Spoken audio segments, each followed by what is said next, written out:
इस वीडियो में हम लोकसभा, राज्यसभा और इनसे संबंधित कुछ मुख्य तथ्यों को समझेंगे। संसद का वर्णन संविधान के अनुच्छेद 79 में है और राज्यसभा, लोकसभा तथा राष्ट्रपति ये तीनों ही संसद के मुख्य भाग होते हैं। इसमें से राष्ट्रपति को हम अलग चैप्टर में पढ़ेंगे। अभी लोकसभा और राज्यसभा को देखते हैं। लोकसभा का वर्णन संविधान के अनुच्छेद 81 में है तथा राज्यसभा का वर्णन संविधान के अनुच्छेद 80 में है।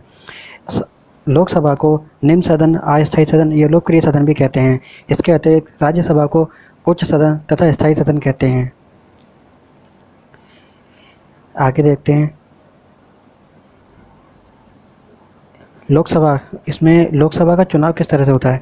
लोकसभा का चुनाव प्रत्यक्ष रूप से होता है, यानी कि आम जनता लोकसभा के चुनाव में पार्टिसिपेट करती है और आम जनता लोकसभा के इलेक्शन में वोट डालती है, जिसमें वोट डालने का अधिकार 18 साल से अधिक आयु के लड़के लड़कियों को होता है। योग्यता इसके लिए लोकसभा के सदस्य होने के लिए क्या योग्यता होती है। लोकसभा के सदस्य होने के लिए भारत का नागरिक होना चाहिए, 25 वर्ष आयु होनी चाहिए कम से कम, लाभ के किसी पद पर नहीं होना चाहिए तथा मानसिक रूप से स्वस्थ होना चाहिए। अब देखते हैं कि लोकसभा में सीटों का आवंटन किस प्रकार होता है। लोकसभा में मैक्सिमम सीटों की संख्या 552 है।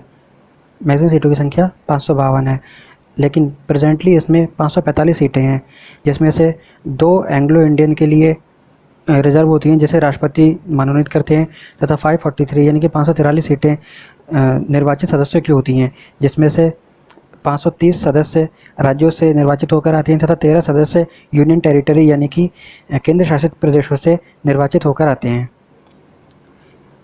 आगे देखते हैं, आगे आता है कार्यकाल।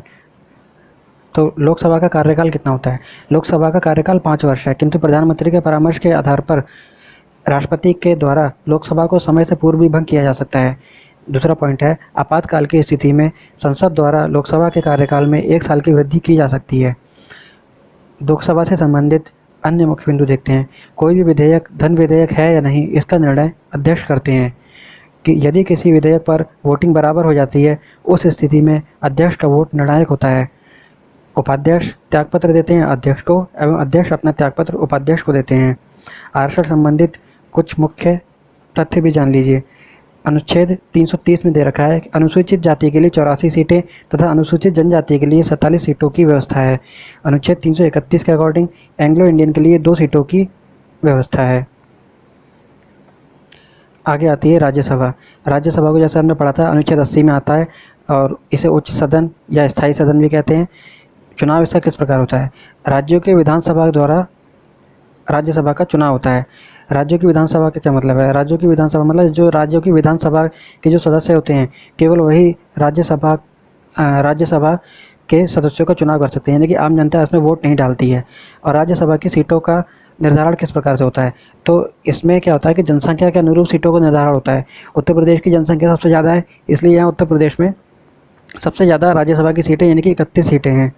योग्यता इसके लिए क्या होनी चाहिए, कम से कम 30 वर्ष आयु पूरी कर चुका हो, भारत का नागरिक हो, मानसिक रूप से स्वस्थ हो तथा लाभ के किसी पद पर ना हो। अब देखते हैं कि सीटों का आवंटन किस प्रकार से है।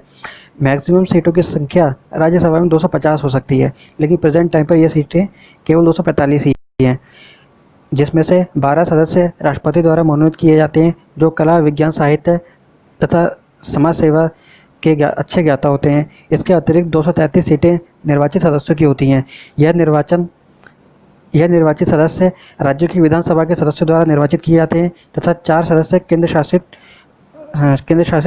प्रदेशों से आते हैं।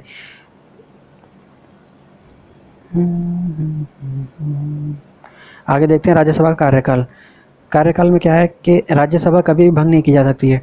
इसके 1/3 सदस्य प्रत्येक 2 साल के बाद अवकाश ग्रहण करते हैं और इनके स्थान पर नए सदस्यों का चुनाव होता है।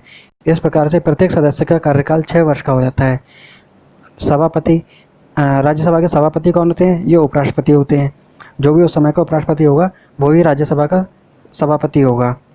और उपसभापति कौन होते हैं। तो उपसभापति बनाने के लिए राज्यसभा के किसी सदस्यों में से एक को निर्वाचित कर लिया जाता है। इसके लिए भी वोटिंग होती है राज्यसभा के सदस्यों के बीच ही। राज्यसभा को कुछ विशेष अधिकार प्राप्त हैं जो लोकसभा को भी नहीं है।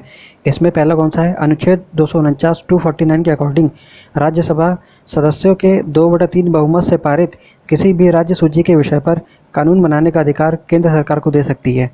जैसा कि हमको पता है कि 3 तरह की सूची होती हैं, एक संघ सूची, एक राज्य सूची और एक समवर्ती सूची। समवर्ती सूची में वो टॉपिक आते हैं जिन पर कानून बनाने का अधिकार राज्य और केंद्र दोनों को होता है।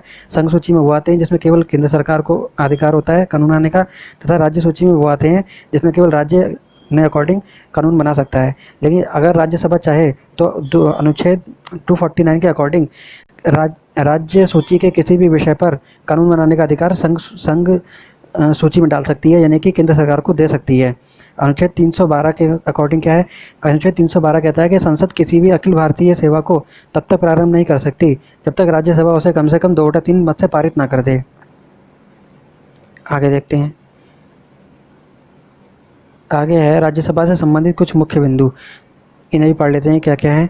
राज्यसभा को 14 दिन का समय मिलता है किसी भी धन विधेयक पर विचार विमर्श करने का। यदि 14 दिन में कोई निर्णय नहीं ले पाती है तो धन विधेयक स्वतः ही राज्यसभा से पारित मान लिया जाता है। इसका मतलब क्या है कि जैसे कोई भी धन विधेयक होता है तो पहले लोकसभा में जाता है, लोकसभा में पेश होता है, उसके बाद वो राज्यसभा को देते हैं 14 दिन का समय और उस धन विधेयक पर विचार विमर्श करके कुछ सुझाव देने का। अगर राज्यसभा ने कुछ सुझाव दिया, 14 दिन के अंदर कुछ सुझाव दिया, तो ये लोकसभा के ऊपर होता है कि लोकसभा उसे माने या ना माने। अगर राज्यसभा 14 दिन में कोई जवाब नहीं देती है, यानी कोई सुझाव नहीं देती है, तो राज्यसभा से स्वतः ही वो बिल पारित मान लिया जाता है। नेक्स्ट पॉइंट क्या है? राज्यसभा के निर्वाचित सदस्य राष्ट्रपति के चुनाव में भाग लेते हैं, यानी कि राज्यसभा के निर्वाचित सदस्य होते हैं वो राष्ट्रपति का चुनाव में भी भाग लेते हैं। और नेक्स्ट पॉइंट क्या है? राज्यसभा में सदस्य लोकसभा के सदस्यों के साथ मिलकर उपराष्ट्रपति का भी चुनाव करते हैं। नेक्स्ट पॉइंट है, राज्यसभा लोकसभा के साथ मिलकर राष्ट्रपति एवं सर्वोच्च न्यायालय के न्यायाधीशों पर महाभियोग भी लगा सकती है।